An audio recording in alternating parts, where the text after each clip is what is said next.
If your answer is no, then this job is not for you. Let's make it clear. Team, we need to be in peace with each other. Wow, this is incredibly complex. We cannot do it. No decision is worse than a bad decision. Why? Well, that's the reality of product owners. Hi, I'm David Pereira. Welcome to my channel. In today's episode, I want to answer to one tricky question. What should you know before you get your first job as a product owner? During the last months, I've got too many questions from a lot of people. Mainly, they want to know, how can I get my first job as a product owner? How can I develop myself to become attractive to the market? What are the expectations from the market? Which direction should I take? Although these are important questions, I'm missing one. Why should I become a product owner? Is this role for me or not? So let me help you understand the downsides of being a product owner. Then at the end of this video, you can evaluate if this role is for you or not. Let's start with the first question. Do you love talking to dozens of people every single week? If your answer is no, then this job is not for you. Let's make it clear. Why am I saying like that? Because as a product owner or product manager, you are going to talk to a lot of people. You are going to talk to the C-level, CEO, CTO, CPO, C whatever O it is. Because every day there are new people with C title. Yeah, there are a lot of bosses. And you, my friend, you need to talk to these guys.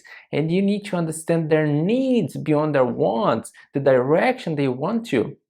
And then it comes another players like business manager, marketing manager, campaign manager, content manager.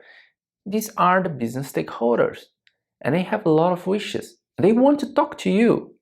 And then it comes people who make things happen, the software developers, user experience designer, UI designer, QA, and so on and so on. And they expect you to lead them in a meaningful direction. And then it comes the ones who use the product you build, the end users. So you see, there are a lot of flavors here of communication. You cannot talk to the user the same way you talk to the CEO, and you cannot talk to the business manager the same way you talk to the software developer.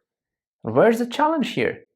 You need to have sharper communication skills, and you need to understand how to communicate precisely with each audience so that you understand them. It is never about they understanding you.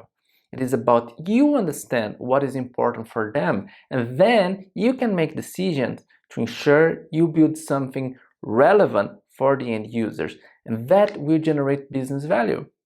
How do you feel about receiving 200 emails a day? How do you feel about receiving 50 messages per hour? Do you feel pressured? Do you feel overwhelmed? Well, that's the reality of product owners. If this is something that encourages you to solve problems, this is for you. But let's continue. There are more. This is not the only challenge, my friend. Now I'd like to talk to you about conflict. Are you fearless to go into conflicts whenever it's needed? Why do I say like that? Many people have told me, Conflicts are not good. This destroys the harmony of the team. We need to be in peace with each other. I don't think this is the way. Because actually, without conflicts, you live in a false harmony. It is fake. Actually, you need to solve conflicts and bring them to the table and ensure things are talked and cleared out. And as a product owner, you will go to endless conflicts. And I like saying you need to have this, a nose for bullshit. You smell, this smells like bullshit. I need to bring that up. Sometimes developers will say, Wow, this is incredibly complex. We cannot do it, or we will need at least 6 months to do it.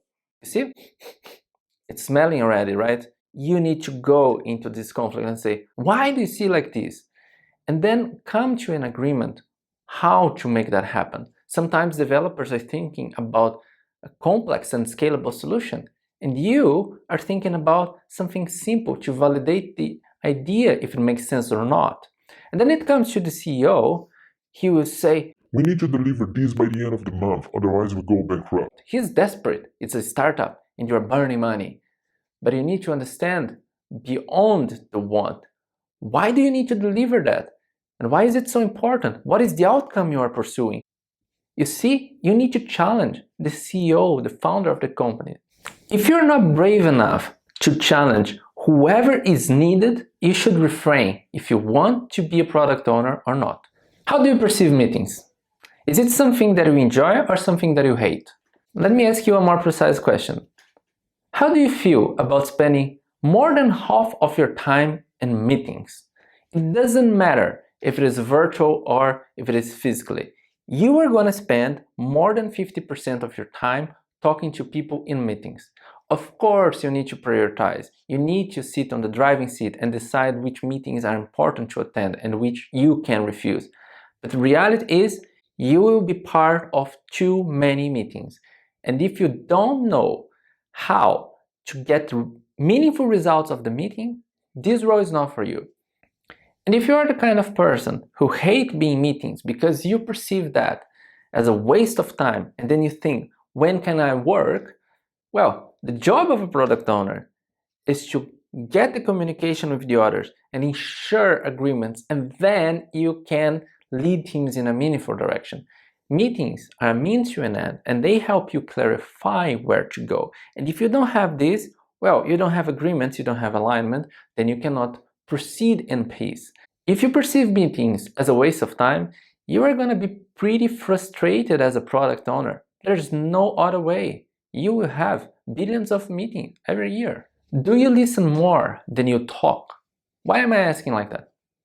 Many people think the role of a product owner is to make all decisions, and then the team will deliver on the wish of a product owner. This is a big bullshit. It is not like that. The role of a product owner is not to come up with all the great ideas. It's to create an environment where the great ideas can happen. Yes, this is a quote similar from Simon Sinek about great leaders. And the product owner should be a great leader. So you should ask more questions instead of giving answers. Instead of saying, this is the way we should go, you should ask, why is this the way we should go? What happens if we take a different way? Why is this important? You should ask more questions and let the right people show you the right direction. And then you can define what to do and what not to do. Are you passionate about negotiating? And here I really mean that, because stakeholders will bombard you with requests. They want everything for yesterday and they will claim everything is urgent. If you don't do that, we will be in a very bad position. Sometimes they will say, This is legal. If we don't do that, justice will make us pay a huge fee. We cannot live like that. and then someone else will say, We must do that, otherwise we cannot deliver our products. and then it will come just a thunderstorm of ideas and wish to your plate. But then you need to negotiate. What is the most important for now? There's a limited capacity. It is the same sentence as 9 women cannot give birth to a babe in 1 month. So how do? You need to prioritize. And that means negotiation. And that means a lot of talks. It means people being irritated with you. Some people will say, I cannot agree with you.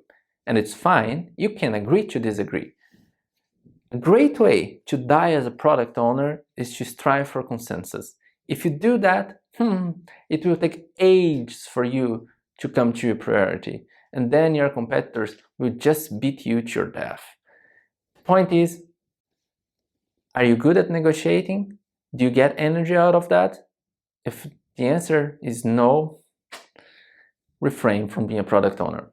How fast can you make decisions? Demi once said, in God we trust, all others must bring data. Well, I like this sentence, but do you have data all the time? Can you evaluate everything with the data? The truth is, you can't. How can you evaluate what you don't know? How can you make decisions about the future if it is uncertain? And still, you want to do something to create value for the users. And here I'm saying, how fast can you make decisions? Can you trust your guts? Or you are the kind of person who needs validity? You want to create a plan because then you are sure you are going to deliver everything until the user tells you, Ooh, this is useless. I don't need that.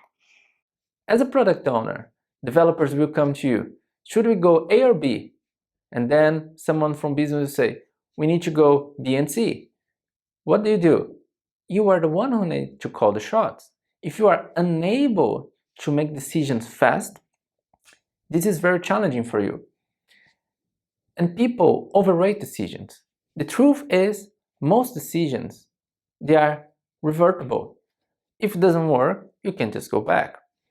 But the truth also is, no decision is worse than a bad decision. Why? A bad decision generates some learning, and then you know what you should not do and why. And no decision leads to analysis paralysis. You keep analyzing to generate knowledge, which will never come because you are not trying something new. As a product owner, you should be always brave to take the risk and go into the unknown and get knowledge, and then you ensure you can build meaningful products. I hope you have enjoyed what I have just shared with you. And the point is not how can I become a product owner? The question is, am I ready to become a product owner? Is this role for me? If you enjoyed this content, hit the like button and subscribe for more. Thank you for watching.